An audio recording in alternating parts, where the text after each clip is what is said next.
Hayley, and I'm a clairvoyant, psychic medium, and spiritual healer. I'm based in New Zealand. Welcome. So, today's video is going to be on psychic ability and the light body.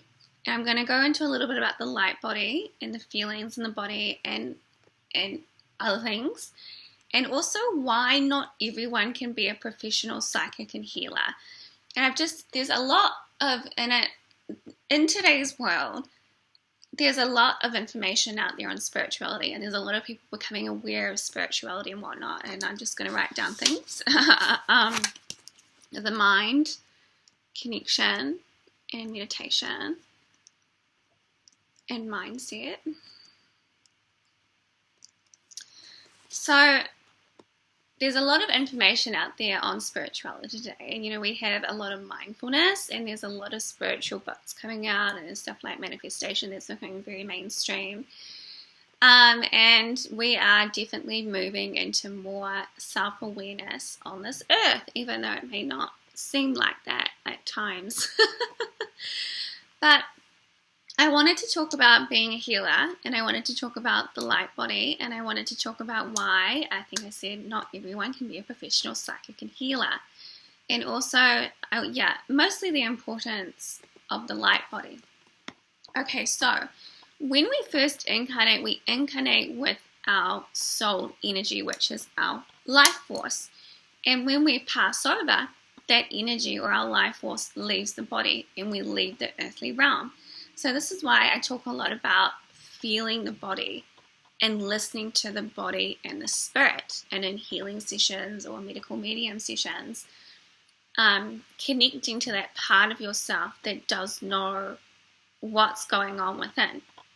And because we sort of incarnate into a world where it's very, very, I would say, one-dimensional, as in we are physical bodies, this, and this, beliefs in this is how things are. And we're not taught at an early age, and I think specifically in our teens, to tune into that part of ourself that is unique and self-autonomous. So we're not really taught about the light body. We're not really taught about spiritual etiquette, psychic hygiene, energetic boundaries and whatnot that actually can make life really, really enjoyable and it feels good, like feeling good in the body. A lot of the stuff out there is more so like gaining things outside of you, or if I do that then it's going to look good, if I do that for business it's going to be like this, blah, blah, blah. But it's not, you're not really aligning. I don't want to use buzzwords, but there's just some words that work, like the word like aligning with what feels good, and knowing that it's for you, and then being able to discern frequency and what's good energy and what's not, because there are so many different realms of energy that not everything is good or bad. And I don't know using good or bad, but it's a good way to discern and feel frequency and energy and opportunities and where someone's at and where you're at. But what's the light body? So the light body is your soul energy, and you come through it with it, and you embody the body in the womb space. That's where your soul starts, and you are then birthed into the world in the physical vessel. And it's very true that some people can be soulless, or they have very, very little or low amounts of their light body essence or light within the body. And so this is where you get really distorted experiences of masculine and feminine energy. And this is of the old world planetary consciousness, where a lot of people, and it happened in Atlantis, we fell into density and lost connection to that higher spiritual nature of ourselves, and now we're evolving out of it with the return of the matriarch, or the return of the divine feminine.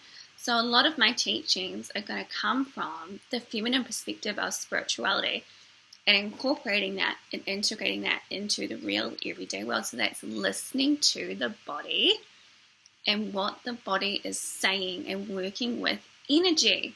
So you're not just working with the mind. That is of the old world spirituality, the mind, just the mind. And when we begin to work with the light body, and the energy of the body and the chakra system and the cosmic life force energy and the channel of our connection, and embody that, we begin working with energy in a very mature way, per se.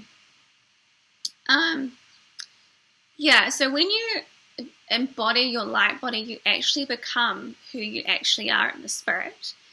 And it's a very strong sense of self and confidence. And we sort of let go of spirituality being nice and we become real in the body. We become real spirituality, because you've embodied your higher spiritual self. So you don't need to pretend or lie. You can listen and tune into your heart and your energy and see what's going to suit you and what you're needing. And so we sort of let go of this heaviness in this part of the body where everything was thought about and planned out, and it was very linear. And for women, it's a very big process of moving out of this part of the body and into this part of the body. And for men, it's got a lot to do with the heart and the chakras and how masculinity expresses with love and empowerment and boundaries. And it's really embodying masculinity, and not, there's so many teachings out there on how to be masculine, but it's not really coming from who you are and what you enjoy as your unique man. And it's the same with a lot of feminine content out there. It's not really helping you figure out who you are in the spirit and then how to express that so you do feel happy. And it's coming from the light body connection and the body connection. The light body gets embodied in the physical vessel. And that's when you can start feeling what foods are right for you or not, because your body will respond to it. And sometimes with, so spoiler saying the mind connection. So a lot of the times with mindset teachings, or just working on your mindset and just the mind, and a lot of men do this, a lot of people, I don't know, there's, those boss ladies, get in the right mindset. It's not easy and flowy. The mindset is one part of the whole. And I will tell you from doing my own healing work and doing my own trauma removal, that when I started doing a lot of inner child work and removing family trauma and psychic disempowerment, my mind energy was calmed down. Like I was in overdrive in my mind, and I couldn't hear my body or hear my spirit. I didn't even know what that meant. So there's a lot of people that will say, find your soul purpose or listen to your spirit, but no one's actually telling you how to do that. And so there's a lot of very, very surface spirituality out there, and people will drop, words and buzzwords and starseed this, and I came from this planet, but it's okay, fine. You've got to work with yourself in the here and now in the body. And just what comes through to me time and time again from my own spirit team is common sense spirituality, and also putting out information that's actually beneficial and helpful and conducive to today's modern day world. And I really aim to put information out there that's helpful and applicable. And sometimes with oracular videos, when I do oracular updates, there's a lot of change happening, and so it's just sort of relaying information that's been coming through. But so very much aiming to do helpful information where you can apply it, because a lot of clients that come to me, they're normal everyday people, and they're just very quietly spiritual. And it's just, spirituality doesn't have to be, I think you need to be mindful of what I call pop culture spirituality, where it looks very nice. It's not, like if you're just working on the mindset, I've seen a lot of this EFT tapping. It's very surface. Like there's these very surface popular healing techniques that are out there, but they're not going to get to the root cause of why you keep repeating something. And there's just a lot of very surface healers and psychics out there, because the mind is, I would say, 10% of it. And so if your mind's in overdrive, this is where you start working with the light body and the body and what's going on in the body. So, and this is where medical medium work comes in, and looking at the aura and what's being transferred into your aura, or energetic transfer, or why you're feeling disempowered. Did it come from your mother? And there's all this stuff that can happen in your energy body and your aura that attributes to a nasty mind or a negative mind. And there's a lot of stuff that you could have experienced that's literally just lodged in your energy body and your aura that's making you feel negative. And it's just not, and there's a lot of stuff about, positivity and whatnot, but it is, you do need to sort of train yourself to be positive, and it is important. But at the same time, if you've got entities in your aura or your energy body, you're going to find it really, really hard to overcome negativity, because there's something in your energy body and that's not yours. So, you know what I mean? There's just so much more going on in the mindset. And I do feel like spiritual healing is one of the most practical and common sense things that can be applied to help you feel better in the body and feel more empowered and joyous and get aligned to more spiritual honey, which is of the divine feminine. Pleasure, peace, creativity, joy. We're in the higher spiritual realms. We are joy and we are light. So we need to embody that. There's also a lot of talk about love and light, but it's coming from people who are very traumatized and it's not mature. So a lot of people will use love and light or spirituality to cover up trauma or negativity without first doing some work. There's a lot of people out there who should not be sharing spiritual insight and should not be telling people what to do energetically or spiritually.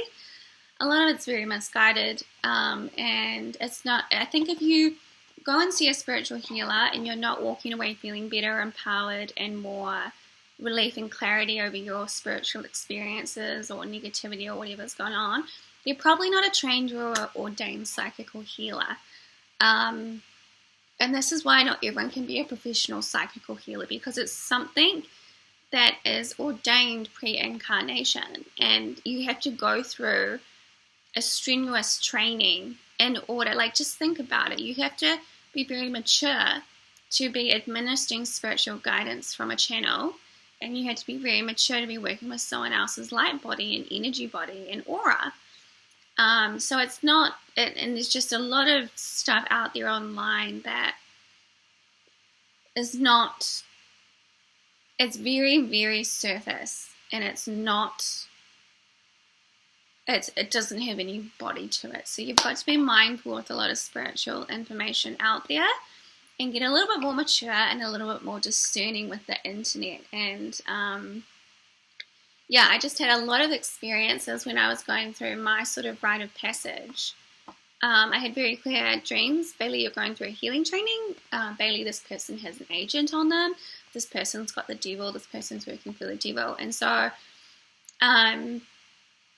you've got to, and this person's interfering, this person is psychic interference, this person is in the lower astral realms, and I was really seeing how much distorted spiritual information was out there, and how nefarious and how misguided it can be, and it can also misguide your own spiritual pathway, but it's also part of initiation and the illumination of seeing things as they actually are.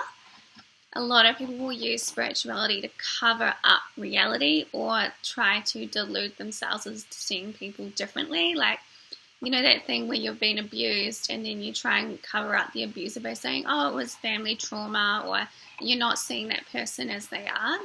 Very true spiritual healing will be working to get you released from delusion that keeps you in a state, a certain state of energy and frequency. Yeah. So if you feel negative in your body, and your mind feels negative, or you feel like you're constantly battling something, there was something going on in your energy body, or in the light body, or this is when, you know, I in my Navigating Societal Issues with Elegance, I talked about how There's people, like, when you're in a lot of, like, very low light amounts of light, that's when you get high levels of domination and control, where you get people that just want to battle each other. There's no light or connection to the soul, but then that's their journey and where they're at. And so there's so many different types of energies on the earth, and when you embody more of your soul, you really want to start, and you naturally want to start aligning to positivity, because it feels good. And so some people, I said, thrive in negativity and they want to stay in negativity. Usually there'd be some demonic attachment, but someone actually wants to stay with that entity. It gives them a purpose, they get attention from it or whatever. Like, some people do love it. And the role of a healer or psychic is not to save anyone. A role of a healer and psychic is to maybe help you on your initiatory pathway, or maybe help enhance your life with more honey. But it's all about you and your spirit and your light body. And so, when you embody your unique light body and your spirit, how you like life and what you like to do is not going to be the same as me. So just think about it. You probably had many past lives in the old world planetary cycle. You're probably in Atlantis, and now you're here, and you've probably got all this stuff in your energy body that needs to be worked out. So you can start feeling good and aligning with these high energies, the divine feminine and divine masculine that are coming in. I did get an email from someone, and it just sounded like she's being initiated by the divine feminine, and that she was being asked to start moving out of negativity, self-delusion, and start standing on her own 2 feet. Yes, okay. Yeah, so not everyone can be a psychic and healer. That is something that is given to people who have been doing it most likely for a very long time. And it's not, people don't want to hear this, but I do view it as a job because I'm not tuned in all the time. And if you are booking a service with me, you are paying for professional service. Therefore, I deliver a professional service just like anything else. So, yeah, not everyone can be a psychic or a healer. And usually the women that incarnate or the men that incarnate with very, very strong healing and psychic ability, it's because it's a higher purpose. A lot of people will glorify and glamorize high psychic ability or healing. You should stay right away from anyone who is glorifying or glamorizing spiritual healing and whatnot. They're probably not legit. And, yeah. All right. I feel like that was good. Thank you so much for listening, and I hope that was helpful.